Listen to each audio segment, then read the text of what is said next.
एक छोटा सा मेरे साथ, मैं भूल जाता हूँ बहुत, मेरे साथ स्वरूप है। स्वरूप एक बहुत ही बदनाम इंस्टीट्यूट FTI से है।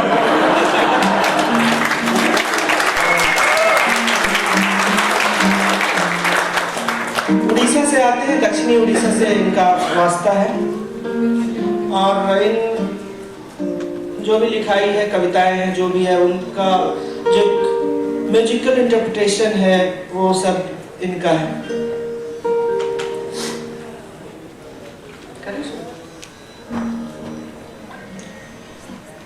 वो जो यूटोपिया की तरफ जाती हुई सड़क है, उसी पर एक पगडंडी आती है, दरिया पार, ऊबड़ खाबड़।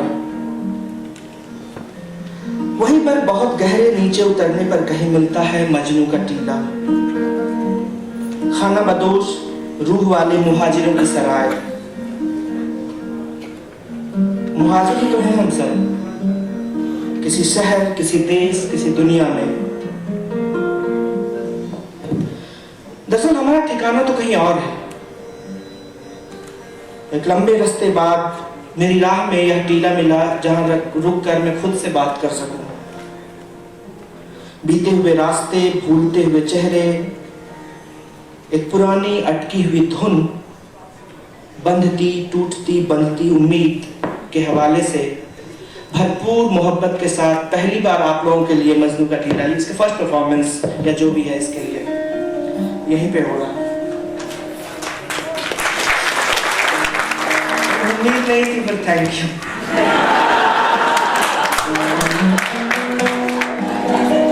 पहली कविता, शीर्षक है प्रेम, बारिश और इंकलाब।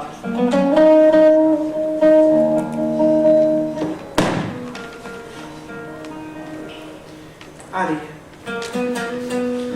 पता है मुझे, कविता से, कम से कम मेरी कविता से, न निजाम बदलता है, न प्रेमिका मानती है, न ही बादल आते हैं। न निजाम बदलता है, न प्रेमिका मानती है, न ही बादल आते हैं। बहेलिया नहीं बदलता अपना मन, कुल्हारे लिए हाथ नहीं रुकते। कोई इनकलाब कहां आ पाता है इन कविताओं से।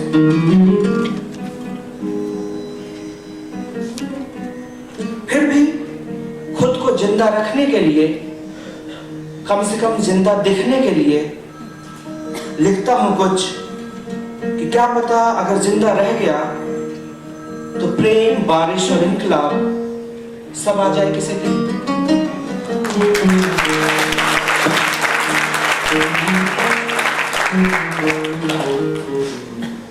Thank you. इसी बारिश और एक प्रेम के बारे में इस जो अगली पीस है, इसको लेके मैं हमेशा ना अंग्रेजी में जो बोलते हैं एपोलोजेटिक ना, वैसा सा हो जाता हूँ कि कविता और कहानी के बीच में इसको कहाँ रखूं समझ में नहीं आती। पर इतनी बार गुजरा हूं इन जगहों से कि लगता है कि अब ये कविता ही है। शीर्षक है once in a blue moon. वो मुंहफट थी, साफ कहती, तेरी कविता मुझे समझ में नहीं आती। एक बार मैंने पूछा और मैं हंसते हुए बोली, ओए ये पोएटिकली लाइन मत मार मुझ पे। हंसते हुए उसके गाल पर गड्ढे बनते थे, पिंपल्स, डिंपल्स।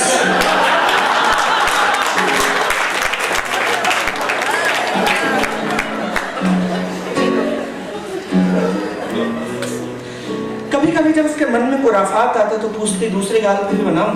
ये ऑफर सिर्फ तुम्हारे लिए, once in a blue moon.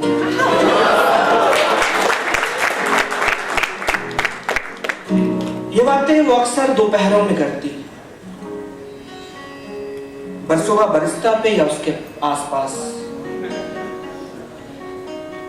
बाकी वक्त वो कितने ही सवाल पूछती, बेतरतीब और डरावने से सवाल।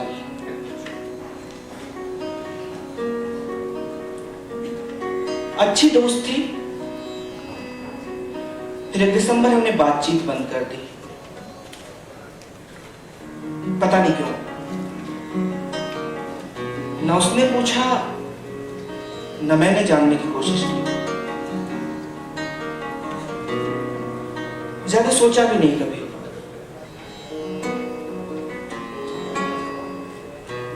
हाँ, बस ये याद है कि ऐसे ही बारिश वाली शामों में वो ओल्ड मॉन्क पीती थी,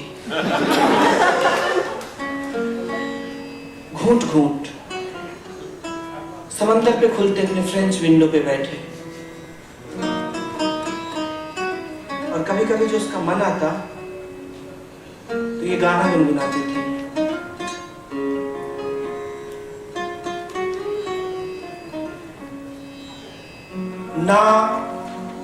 না যেও না রজনী এখনো বাকি, বলে রাত জাগা পাখি, और কিছু देते बाकी। ना যেও না, मत जाओ ना आज की रात।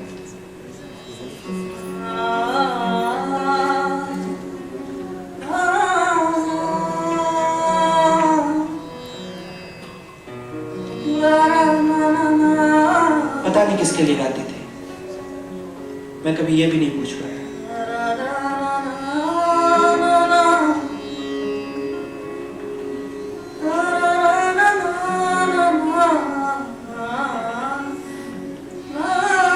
खैर,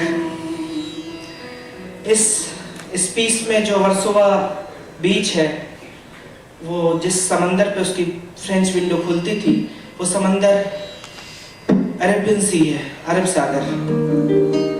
और मैं इस अरब सागर को बहुत पहले से जानता हूँ, जब मैं 7 साल का था। अगली कविता है अरब सागर के आसपास। थोड़ी लंबी कविता है, थोड़ा हौसला रखिएगा।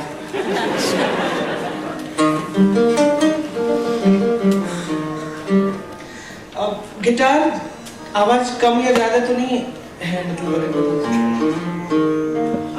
इसमें कुछ शब्द ऐसे आएंगे जो कि मेरे गांव के शब्द हैं, को मतलब पता नहीं, देखते हैं सब आप तक पहुंच पाता हूं कि नहीं। अरब सागर के आसपास बांस के करची और भट्टे पर सूखती है बाबा की सफेद धोती, उसके कोने उड़ते हैं भर भर भर। मेरा 7 साल का चकित मन भी उड़ता है साथ साथ। ये हवा कटे से आवे छे, मैं पूछता हूँ, ये हवा कहाँ से आती है? पछुआ छे, पश्चिम से, पछुआ पश्चिम से बाबा कहते हैं।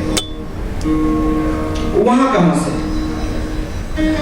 उसके पश्चिम से, वहां अरब सागर से। कौन फूंकता है? अब तुम्हारे बाबा के बाबा के बाबा। मैं सब भूल रटने लगता हूँ बाबा के बाबा के बाबा के बाबा। खुद को लुटा देता हूँ मैं उस संगीतात्मकता पर। फूंकते हैं मेरे बाबा के बाबा के बाबा के बाबा। उसी संगीत को खोजता मैं आ गया हूँ अरब सागर के पास, बॉम्बे, मुंबई।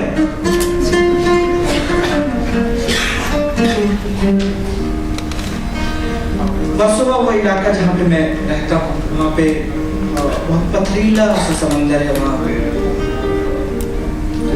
वर्सोवा तट पर पत्थर हैं बड़े बड़े, जिन पर बैठ प्रेमी जोड़े सपने देखते हैं, कभी कभी उनमें धंस के।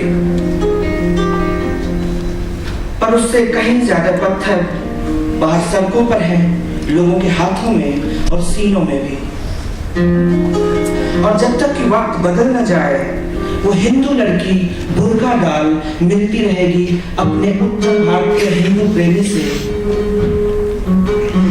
कई बार ये पत्थर बेहतर समझ पाते हैं हमारे प्रेम को।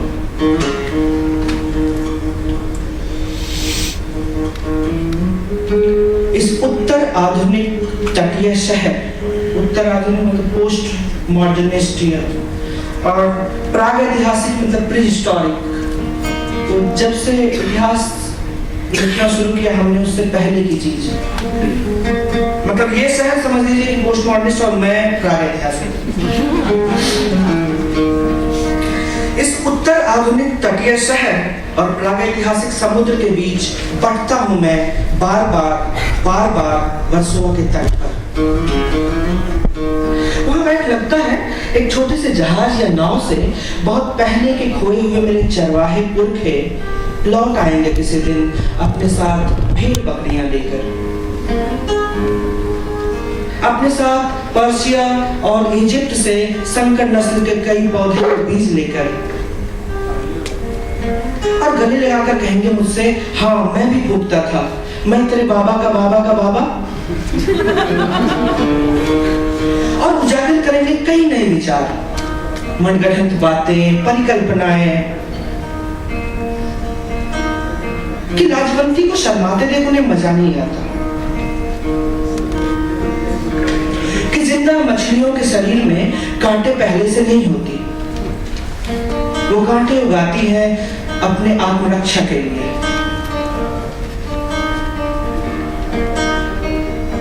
कि मैंने इतिहास देख रखा है कि राजा चाहे विकास जो भी कर ले, आदमी सही नहीं है।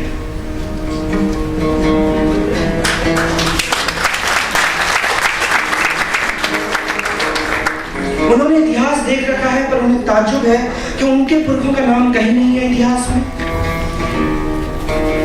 जिन्होंने आजादी की कई लड़ाइयां लड़ी थी अपने मध्यकालीन मन से, जिन्होंने तलवार, भाले, बर्छे को घर के सबसे अंधेरे और उदास कोने में धकेल दिया था।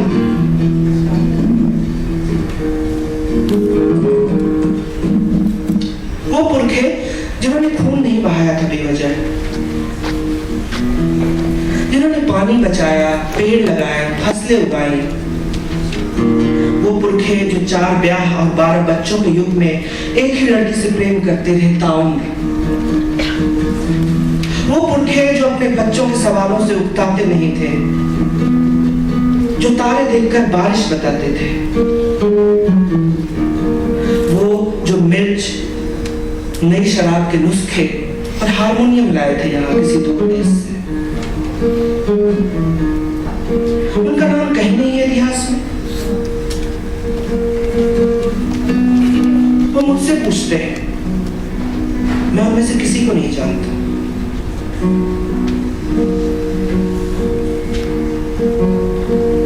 पर मैं यह जानता हूं कि अरब सागर से हवा आती है, जब बहुत से पुरखे एक साथ फूकते हैं तो अरब सागर से हवा आती है हजारों मील दूर किसी गांव में, ताकि सूखती धोती की पृष्ठभूमि पर एक बाबा और पोते के बीच बातचीत हो अपने भूले हुए पुरखों पर।